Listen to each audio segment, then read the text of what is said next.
Things you never hear in your lifetime.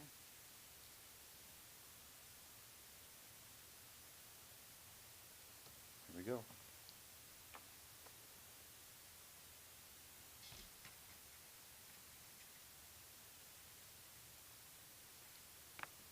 Oh. All right, we are back. This is Inland Northwest Native News. I'm your host, Jeff Ferguson.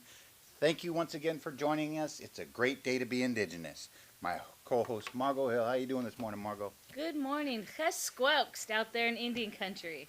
All right, so we have some really good stories for you today. We have a lot of things that happened over the weekend. If this is your first time joining us, we would like to invite you to like and subscribe our page. We are coming up with new content. We're doing a morning show going live on YouTube three times a week, Monday, Wednesday, and Friday. We're not quite to 4 times yet, but we'll be coming in at 8 o'clock, and we'll also be putting out some new episodes for um, our normal stuff. You know, we got some good content coming up from the Elmo and Arlie powwows from last year. I know there's a bunch of other stuff, but uh, if you don't want to miss out on any of that, be sure to like and subscribe. If you have any questions or comments, be sure to leave them in the comment section below. With that being said, I don't know what you had in mind to talk about today, but I have a whole bunch of things, but I thought you might want to get going. I saw you had some pretty interesting stuff right there. Well, Jeff, it's a challenging time here in the Northwest and across the country. COVID is really putting some stress and pressures on our communities. I was out at the reservation to deliver some groceries yesterday, and yeah, my dad was pretty upset. The big game, Gonzaga versus Baylor. One of the most anticipated matchups. It didn't happen. It didn't happen. One of our Gonzaga, one of our Zags. You graduated from Gonzaga. I graduated, got my law degree. You got your MBA from Gonzaga. You know, uh, couldn't play because one of our players were sick. So here's the number one, number two team, biggest matchup, anticipated matchup, and they don't get to play because of COVID. So a little bit disappointing here. Yeah, and I heard that I think WSU canceled a football game. I know it's far and wide, and it's here, and it's now, and we have been really having to try to deal with it. You kind of funny you brought that up. I have a whole segment here, a couple different articles on COVID. First thing I wanted to point out, we had the Navajo Nation's Health Department Director. Dr. Jill Jim was appointed to Biden's advisory board from the Navajo Nation. I thought that was pretty exciting. There was an article that was published on that, and I will leave that in the description below. I'll leave links to all the articles and everything that we talk about in the description in the description below. Again, if you have any questions or comments, feel free to post them. You can post them live, and we can see them. So feel free to chime in if you like. Moving right along, we have, before I move along, let me ask you this. Dr. Jill Jim of the Navajo Nation's Health Department put on Biden's advisory board. So one of the questions that's come up over and over again when Indian people are placed in positions of power, especially if they're from the reservation, especially if they have a limited amount of experience at a national level, do they really have the insight to oversee or to be advising somebody at a federal level? What do you think about this, Dr. Jim? Do you think she has the qualifications to be able to do this? Or sometimes, I've also heard that it's Indian people have a different insight that is really helpful. From the outside looking in, a lot of times it's hard to get natives at the table. And so now she has a seat at the table, and it can open up a lot of insight. What do you think about that? So I think that was actually the point I was going to make is that, tribal people of color have a different perspective. We heard some, crazy statistics of folks on the Navajo Nation that didn't have electricity, that didn't have running water. They just, they're off the grid. They're traditional people. And we don't think of anybody in America like that. And so when we think about COVID and fighting this invisible monster, the Navajo people are very traditional people. In fact, this summer they put on a workshop, resiliency and using cultural traditions to fight COVID. And so they're doing some great things in their community. It's just hit them really hard.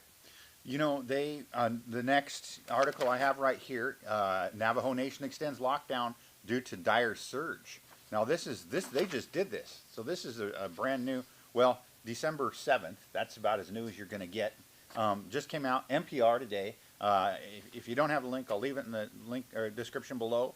But when we start looking at lockdowns, you know, here locally, I know that the Spokane Res, they asked, they have a stay-at-home order currently that was put into place last week. You know, that's really close to home here. You know, and for some of us, when we start looking at this, you know, I've heard over and over again. Well, a close relative of mine told me that, oh well, all that coronavirus stuff is going to go away as soon as the election's over. And unfortunately, now we have friends, family that are in the hospital. It's no joke. We've had multiple people that we knew. Some of them has taken a long time, 4, 5, 6 weeks to recover from this. It's not just a common cold. It's not just something that you can play around with. And unfortunately, in Indian country, when we look at the you know, the life expectancy is already shorter than the rest of the United States. And in a lot of communities, especially on the Spokane Indian Reservation, we have had a substantial impact to our elders. We don't have nearly as many elders as we should, and that was because of the uranium and cancer and things of that nature, the radon, you know, things along that lines. But as Indian people, that's where we get our knowledge, is from our elders. And if this stuff gets into our elder population, we better be prepared. You know, that's all I got to say. I know it hits you. What do you think? What are some suggestions that people could do? I know locking down is one option, but it's really hard to do. Well, COVID is real, Jeff, Mm-hmm. and as you mentioned, I've got relatives in the hospital. Shout out to my cousin Arlene. She's fighting COVID. You know, just our prayers go out to her. Hopefully her body's fighting and strong. But folks, we've got to social distance. We've got to wear our masks. It's really hard as tribal people to not gather. But at the holidays, we didn't have anybody over. We had typically we'll have 30, 40 people over for Thanksgiving or Christmas, and we're just not doing that this year. As hard as that is, we're kind of trying to stay in our little bubble, and not cause any spread of the coronavirus ourselves. Yeah, I know it's really tough. There's a lot of setbacks that Corona has put in place, and that's something that we're just really trying to have to deal with, and we try to deal with that together. We'll get through this together. One thing I wanted to mention, the American Indian Community Center here in Spokane has a program set up. If you have anybody that's elderly or shut in, or somebody that needs somebody to talk to, just someone to visit with them, they have. I know some people that they've pulled on with some of the coronavirus money that came out. They're able to fund people to call up and check on different people to make sure that they're doing okay, and maybe visit with them a little bit for some of the elders that don't get out as much or live in remote places. So I thought that was really cool. Can you talk a little bit about that? Do you know about that? Yeah, so as part of the CARES Act, the American Indian Community Center has funding, and they have folks on the line, tribal folks that you can talk with. I don't have the number, but we'll post it, and we'll get you some more information about that. Just someone, we're some of us, we live alone, but we're used to going to work and seeing folks, so it doesn't, it doesn't bother us if we live alone. But if you live alone and you're not going to work, sometimes you just need somebody to talk to, and we've got a number for that at the Indian Center. Yeah, it should, really help you from going stir crazy. I know it can be tough with these extended periods of time where you're not going to social events. We didn't do any powwows this whole season. Yeah. The chicken dance was at the very end of the season, was something that people said that they really needed, something along that line. So that was good. So moving right along, back again, I don't want to keep going back to COVID, but this is another article today in NPR, and this one is first doses of COVID vaccine to be administered this week in the UK. Not here in this country, but in the UK. The reason I kind of brought that up, I was thinking about this, but when the different countries are putting in their pre-orders, to get vaccines, it appears that the United States has put in an order for 1 billion doses. 1 billion doses. We only have 338 million people in the United States from the 2019 census. What are we going to do with 1 billion doses of vaccine? I don't know. I know that I heard that there's multiple, you have to take it a couple of times, dosages. So I'm not sure if that's if they're referring to, or we'll have to check that out and find out get some insight on that. Yeah, we'll have to check that out. So anyhow, moving right along, we have some local things that came up. I'm going to get to this one here in a minute, but I do want to talk about this. This came out in the Seattle Times. Tire dust. And I'll leave, again, links in the description. Tire dust killing coho salmon returning to Puget Sound. Now, this is a very extensive article, and it was based on some research that was done over an extended period of time from a handful of universities, a handful of different organizations, but it was really fascinating. I don't know if you can have access, or if you can get access to this, or you have to subscribe to the Seattle Times to see the video on it, but it's really interesting. This article talks about all of the runoff water that goes into Puget Sound, and they did a study. They found out that the runoff water is just this, they call it a soup of chemicals. It's about 2,000 different chemicals that are going right into Puget Sound, and they were trying to figure out, was the chemical composition that was killing these salmon coming from the runoff, and if it was it a combination of the different chemicals, or was it one chemical? And over an extended period of time, they were able to find out that it boiled down to one chemical called quinine. The quinine is, it's in the dust, and it's actually an antioxidant. It's a tire preservative. So, and they said a few things in here. They said that it kills up to 40% of the returning salmon coming into Puget Sound, which is astronomical, 40%. That's crazy. And then they said that there's not a tire on the planet that's made without this stuff. So all tires contain this. It's an antioxidant that's added to the rubber to make the tires last longer, and it becomes dust. As we're driving, the wear on the tires becomes dust. It wears on the road, washes into Puget Sound, and it's wiping out the salmon. And so that begs to ask the question, what are we going to do about this? Here we have this, these tiny particles. We have thousands of miles of roadway that goes and washes into Puget Sound and other. But this just talks about Puget Sound. It doesn't talk about the impact on other species. It doesn't talk about the impact in other parts of the world. The North Atlantic salmon, or in Asia, or any of these other places. It just talks about Puget Sound. I'm sure it's a lot more widespread problem than what you're talking about. What do you think about that? That's really concerning, Jeff. I work in transportation. I travel back to the National Academy of Sciences Transportation Research Board, and this is really something that we're going to have to work on. As an attorney, I've worked in litigation on water quality standards, on water adjudication. Here in Washington, we have the culvert case. We're doing everything we can to protect our salmon, and here it is, a substance that, all of us use. We drive around. If it's in every one of our tires, that's really concerning. That it's taken this long to identify and isolate this one chemical, quinine, that is threatening our salmon. That's really concerning. It says that they gasp to the surface of the water. Soon they can't swim, then they die. Says it's killing between 40 and 90%. That's crazy. I'm going to definitely leave a link to this one in the description. But the numbers one quick number that I wanted to talk about, I'll see if I can see it here real quickly.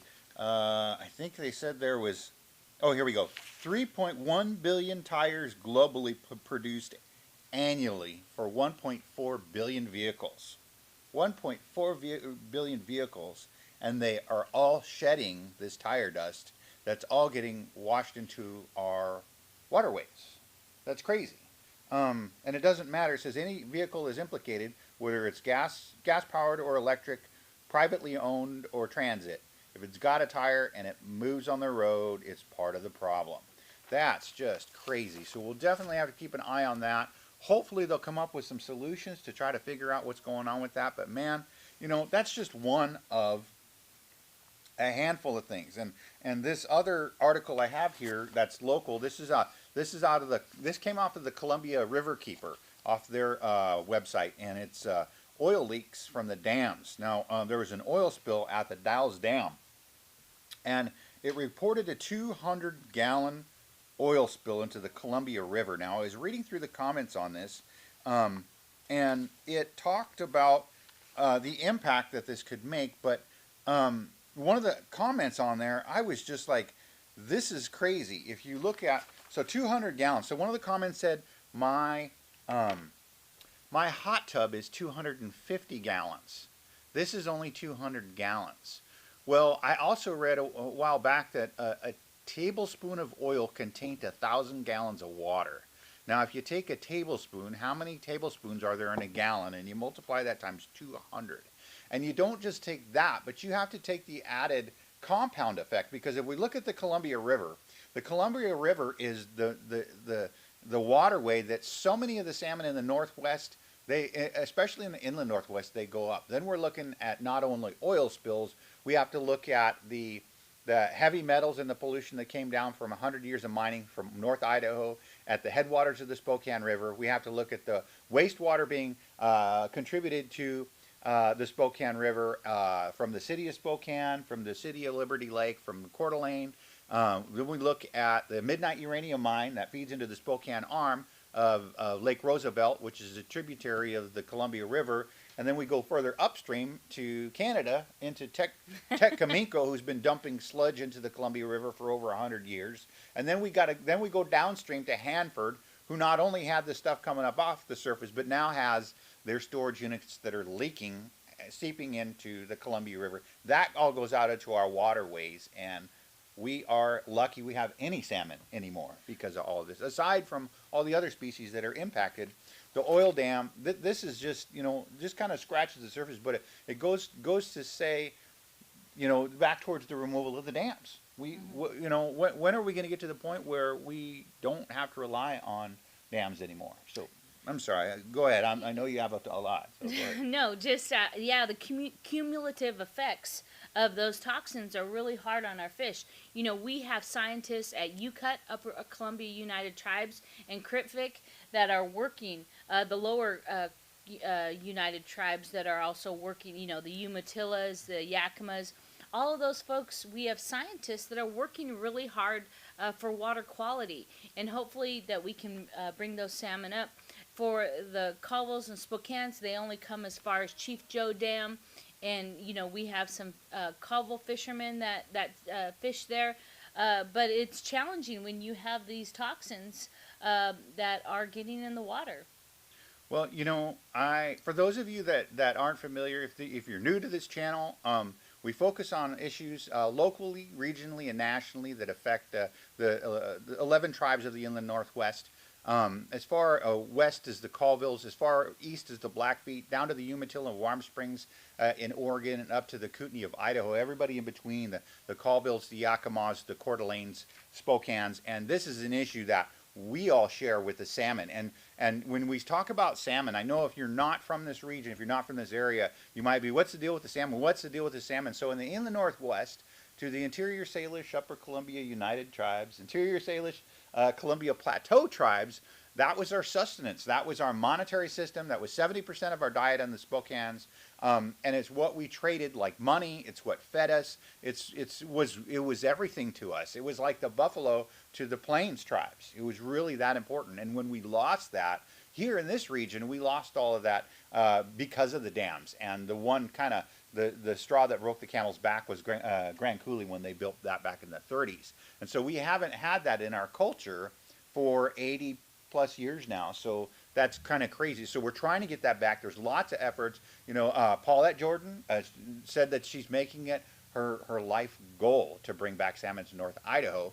And in order for us to do this, we have to have all of these things in place. The deforestation of the natural habitat of the salmon, that's something that we're going to have to deal with, because even if you put salmon out into the water and if you breed them into a fish hatchery and then you put them out of the river and they go down to the ocean, they come back. If that habitat's not conducive for them. If the water's too warm, if the nutrients aren't there, then they're not going to survive anyhow. So it's all of these things that are just a massive cluster of problems that we need to deal with, and they keep coming. You know, the tires, the oil, the coal. You know, that was another thing I didn't talk about. You have trains that go back and forth over the waterways, the Spokane River, the Columbia River, and as they turn, they drop coal into the water, and then they hit those bumps, they drop more coal into the water, and that coal is just outright toxic to fish, and it lasts a mighty long time. You know, if you can imagine how long it takes a chunk of coal to dissolve in the water, it takes a long time, and it can kill a lot of fish. So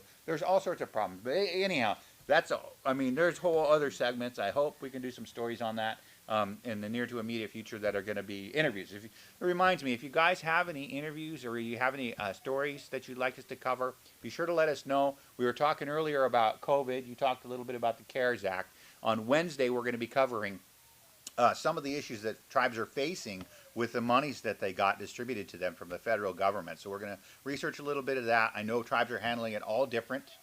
They're sovereign nations, and so you know that's kind of. I don't mean to ramble. I know you stuck a nickel in me this morning. Give me a cup of coffee, and here I am. Yeah, so. There you go. So tribes are exercising their sovereignty across Indian country. You know, Jeff and I work with a lot of folks in gaming, in the environment. One way that tribes have been exercising their sovereignty with regards to the water and water quality and the environment is water quality standards. You know, I served as the attorney for the Spokane tribe, and we applied for treatment as a state under the Clean Water Act, and we are downstream from the city of Spokane, so we have set our water quality standards higher than a lot of companies that have NPDES permits would like. The Spokane tribe has been fighting hard for clean water. The river in Twet, you know, we get our names from the salmon, Swinquamena, our people. And so we stand with tribes in the region under UCUT and try to exercise our sovereignty in a way that benefits everybody. Clean water is good for everybody. True, very true. You know, many Wachoni, water is life. You can't do anything without water. It's just as important as air, as food to us. And so it is important. You know, I once said that, you know, if we look at how these massive corporations, they make all this money off of stolen land, stolen natural resources, and then they turn around and profit off of it, and then they leave us polluted water. You know, when it's all said and done, the only people that are going to be able to afford to drink clean water are the people polluting it. You know, if you think about that, if they're making all this money off it, and a bottle, you know, what's a bottle of water now? $1. Some places you go $2. If you're buying Fiji, it's like $4.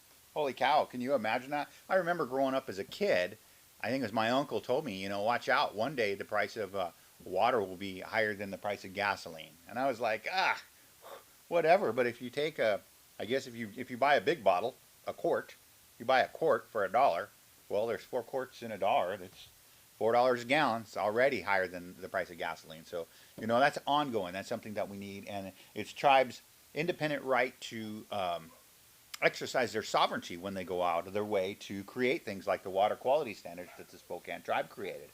And there's a slew of other policies out there that tribes create. And being able to be at that forefront, you know, in this upcoming administration, we have so many people of color that are already in the cabinet that have already been appointed. It's going to be, I think we're going to see some big changes very quickly. I think we're going to end up back as part of the Paris Climate Summit. Mm-hmm. I think we're going to end up creating new policies that are going to be really hard to undo. You know, one of the first things that the last administration did was they approved the Dakota Access Pipeline. You know, it's been 4 years now.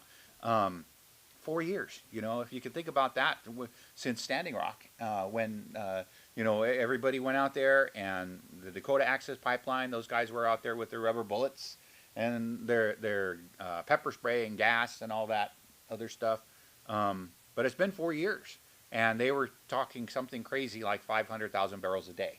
That's a lot of oil to go through there. And if they'd been doing that for the last 4 years, they have their money back. They didn't lose any money on this deal. I don't know how long they're going to allow them to endanger that water. that waterway. We'll have to see, huh? So I don't know if you have any more news stories, but I just wanted to chat with, we've been looking at Yellowstone. It's a production on Peacock is where we're watching it live stream. And it's just interesting to see the representations of Native Americans in mainstream media. It's a big production.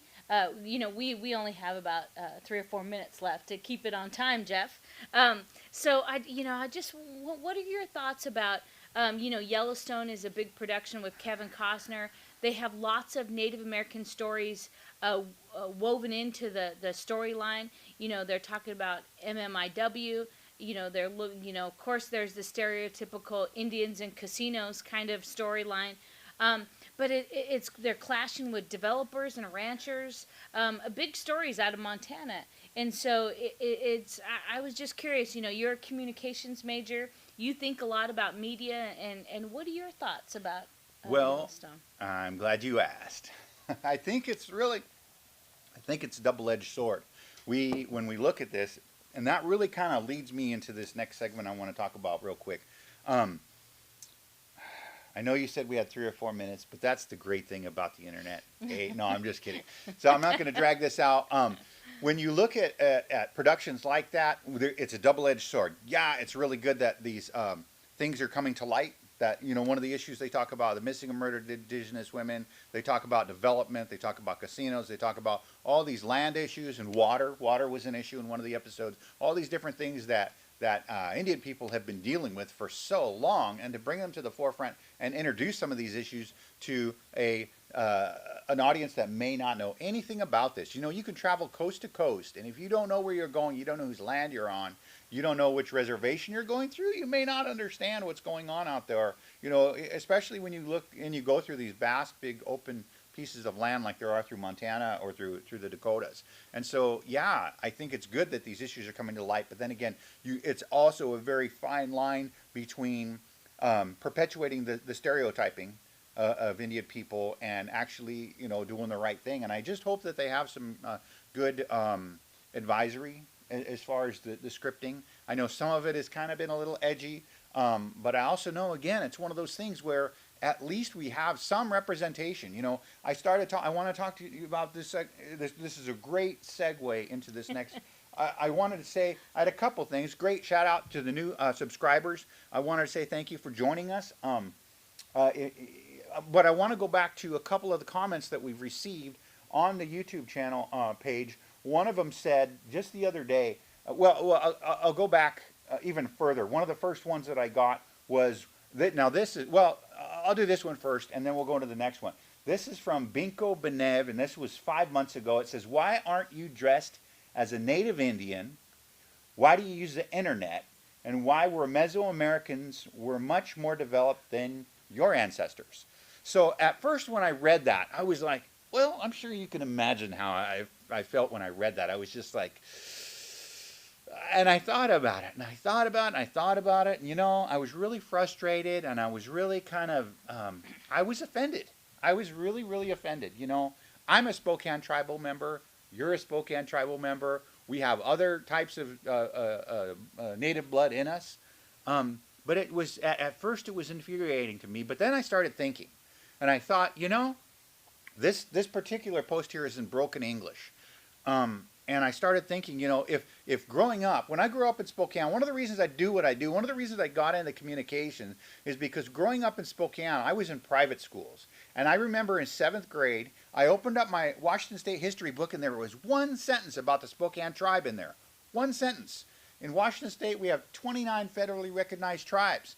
And here, where they're teaching it, in my school, they could only give my tribe one sentence. And I thought, if this person read anything like what I read in grade school or even on through high school in another country, then I could totally understand why they would think this way.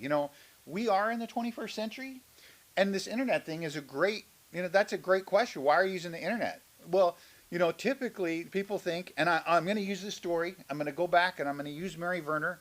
She's an amazing person. She was a former mayor here in Spokane, and a few years back we had the opportunity to film her and in a lecture series called Sovereignty Through Sustainability.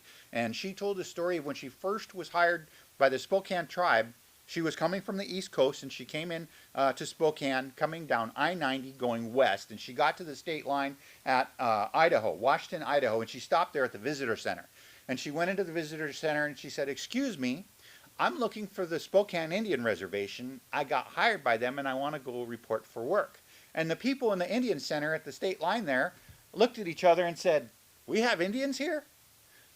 If that's the kind of thing that we are battling just to be recognized, and that's another thing that they talk about in going back to your Yellowstone, invisibility. We battle invisibility all the time.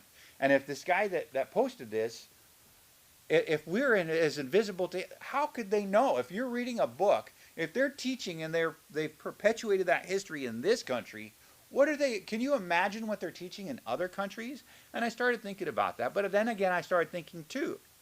A lot of times I meet people from other countries, and they're really curious about our culture, about Indian people. And so I talk with them, and they always, so often they end up becoming one of our greatest allies. They hear our stories, and they're like, "Oh man," and they're empathetic, and then they come out and they help volunteer at the American Indian Community Center, or we see them come out to the powwows, and they're buying up stuff from our vendors and helping us socioeconomically. They come to the art shows. They do all sorts of different things, but they become really good allies. And so I just I wanted to point that out. Yeah, we may not dress the way we used to, but yeah, we have internet access, and internet's been a problem in Indian country, especially now during COVID. So I'm sorry. I, again, apologize, but I thought that was an important segment. So, Jeff, you and I have had the opportunity to travel around the world, Italy, Greece, China, Mongolia. We've had the opportunity to travel.